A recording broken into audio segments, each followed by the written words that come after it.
After a fire, rain and runoff will contaminate tanks, dams, creeks and rivers. Neil and Mert Bennetts experienced this firsthand in the 2020 Corryong fires. This is the outer boundary of our property, which is contained in this long valley with several catchment areas. It's basically a valley that's hidden away from the main road because the main valley's out here, so our little valley is, we call it Hidden Valley for a reason. Now the first major rain event that brought down ash come down this main gully here and these two small ones. It filled up this dam here and this one here. The next two rain events seem to be mostly concentrated in this gully here, and over the two events they filled up this really large dam. And the two dams across the creek were not affected at all. They never even got water wash, let alone ash wash in them. This dry gully here was the boundary between major rain events and non-events. And it's not a very wide valley, so it's pretty amazing that on one side of the creek it rained volumes and the other side it barely raised dust.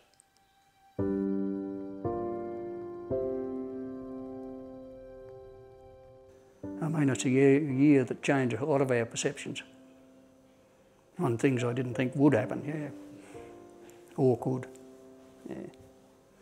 I mean, the fires, if you live in the country, you accept that it's going to happen eventually in your lifetime, but the actual wash and the amount of erosion and the amount of ash that washed down, I never ever thought of that.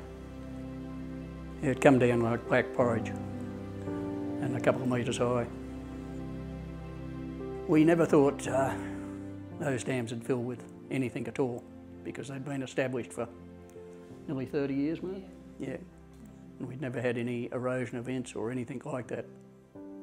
There's gutters where there's never been gutters, and they're over 2 metres deep, some of them. Big boulders out in the paddock. Well, some of them you wouldn't lift between two of you, but yeah, it's hard to imagine the amount of force that took to get them 2 kilometres out in the paddock.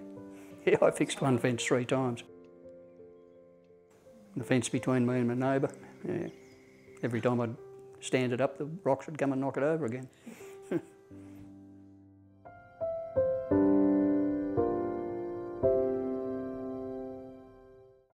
Ash in itself is toxic, I think, especially so soon after fires. We electric fenced the dam and done our best to make arrangements to get an excavator in and breach the walls and let the toxic ash out. It was just black goo. Well, there was 2 dams on the other side of the little creek and neither one of them was affected by ash or water flow. That's where the cattle went, yeah.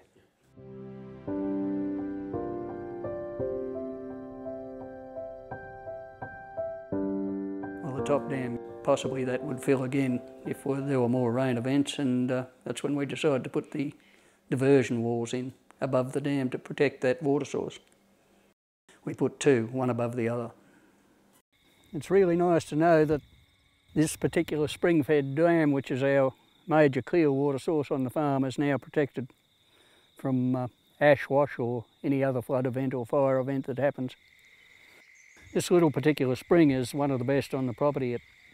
That particular spring would run a 2-inch pipe, so it's a valuable water source for our property. And it's nice to know now that it is protected by these levee banks. Now they're full.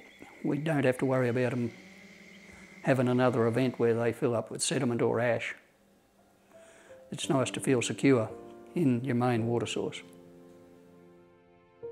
During floods and fires, farm dams, creeks and rivers may be severely contaminated and leave you with no stock water. This will depend on catchment size, steepness of the area and the rainfall intensity of the storm. What could you do to protect your farm water supply? Some of these things would include the building of sediment fences, using alternative water sources such as a bore or tank, the removal of debris and floating vegetation with a floating net, the building of earthen banks to stop contaminants from entering the dam, Having a plan in place before the fire will put you in a much better position to respond and recover.